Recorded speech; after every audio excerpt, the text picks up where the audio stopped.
সেই হাদিস শরীফের ভিতরে আল্লাহর রাসূল সাল্লাল্লাহু আলাইহি ওয়াসাল্লাম ঘোষণা করে দিয়েছেন, 5 শ্রেণীর লোকদের জন্য আমার আল্লাহর জান্নাত দৈনিক অপেক্ষা করে। জোরে বলেন সুবহানাল্লাহ।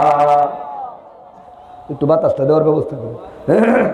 আমার প্রাণের মায়েরা, ও পর্দার অন্তরালের মা বোনেরা, যেই সকল লোকগুলো বন্ধুগণ আমার পারবে আত্মা কাদাই করতে, তাদের ঠিকানা জান্নাতে। জুড়ে বলি সুবহানাল্লাহ।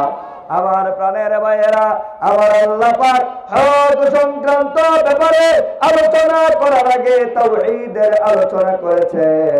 এবার প্রশ্ন করতে পারেন, হুজুর আমার আল্লাহ হক সংক্রান্ত ব্যাপারে আলোচনা করার আগে তাওহীদের আলোচনা কেন করলেন?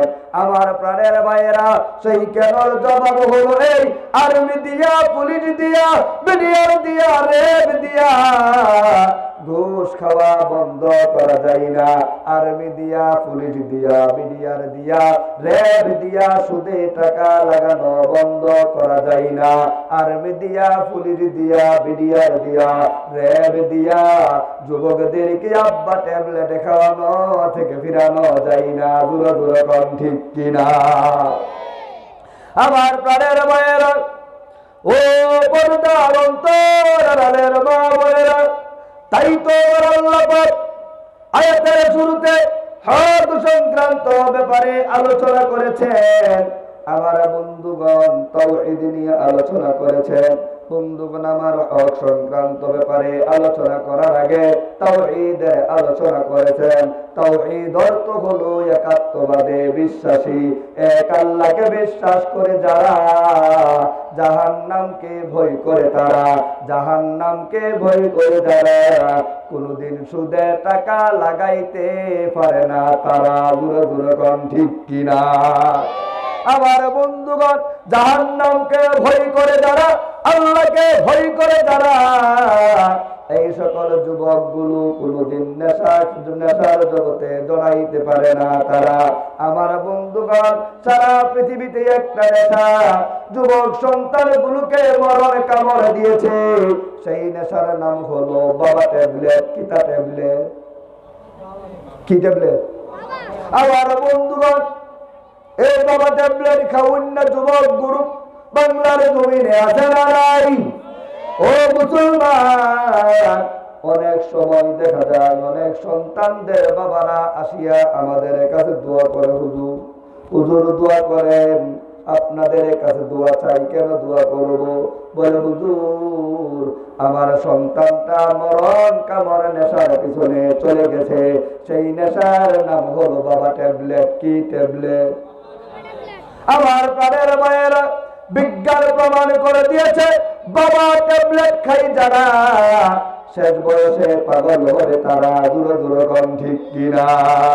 আমার বন্ধুগণ, যুবকরে তোর হাতে ধরে বলি, তোর পায়ে পায়ে বলি, রে যুবক, তোর দাবি জীবনের জন্য তোর মায়া লাগে না, দয়া লাগে না? ওরে যুবক, ঘরের ভিতরে গিয়ে দেখ তোর বুড়িমা রুকুর মধ্যে গেলে ভালোভাবে সোজা হয়ে দাঁড়াতে পারে না। তোর বুড়িমা সেজদার মধ্যে গেলে মাথাটা সোজা করে ভালোভাবে বসতে পারে না। যুবক নামাজ শেষ করে দুইটা চোখের পানি দিয়া বুকটা বাসাইয়া আল্লাহ তাআলার দরবারে তোর জন্য কাঁদে। জোরে কোন ঠিক কিনা? যুবক,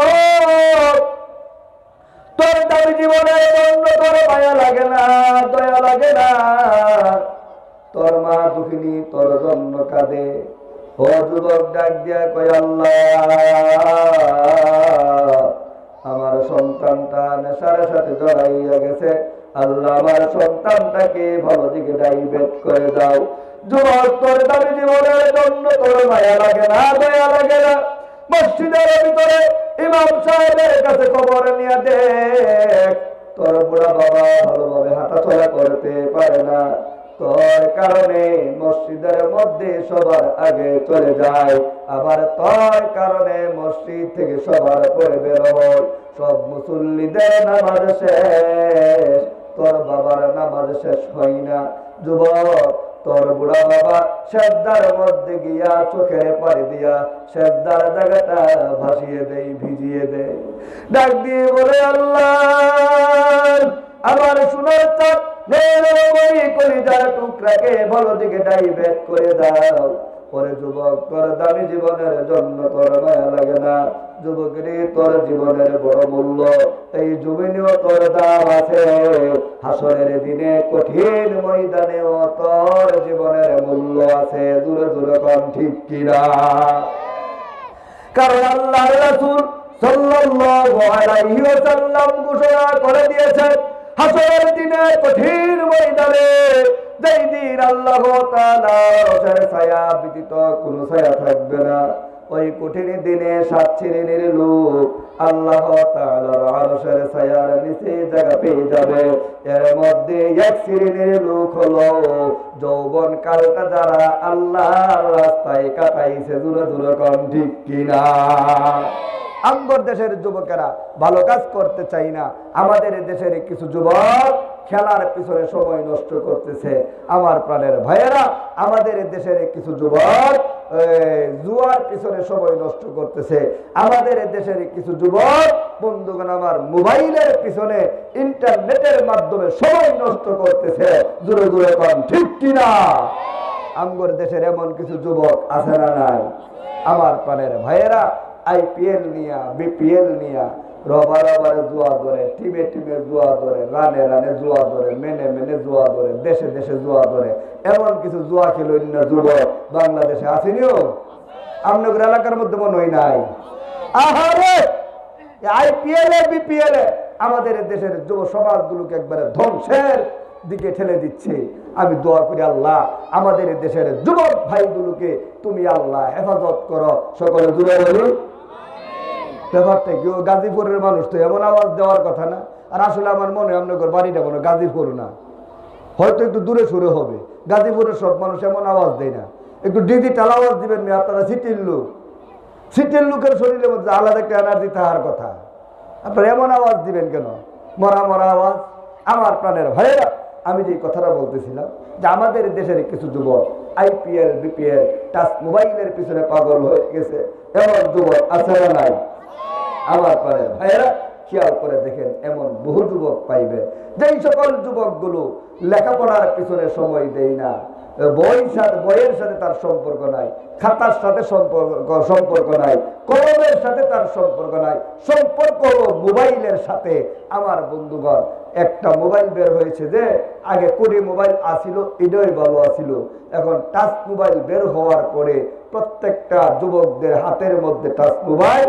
আর এই টাচ মোবাইল আমাদের দেশের যুব সন্তানগুলোকে চরিত্র হনন করে দিচ্ছে, চরিত্র নষ্ট করে দিচ্ছে। চিৎকার দেওয়া কর ঠিক কিনা? এই মোবাইলের ভিতরে একটা ফাংশন আছে, এটা হলো ক্যামেরার ফাংশন। কি ফাংশন? কথা বলে কি ফাংশন? ক্যামেরার ফাংশন। এই মোবাইলের মধ্যে যেই ছবিটা পিছনের দিক দিয়ে তোলা হয়, এটারা বলা হয় ফটো অথবা ইমেজ। সামনের দিক দিয়ে যেই ছবিটা তুলে, দুইটা ঠোঁট চুক্কা কইরা, দুইটা ঠোঁট কি কইরা?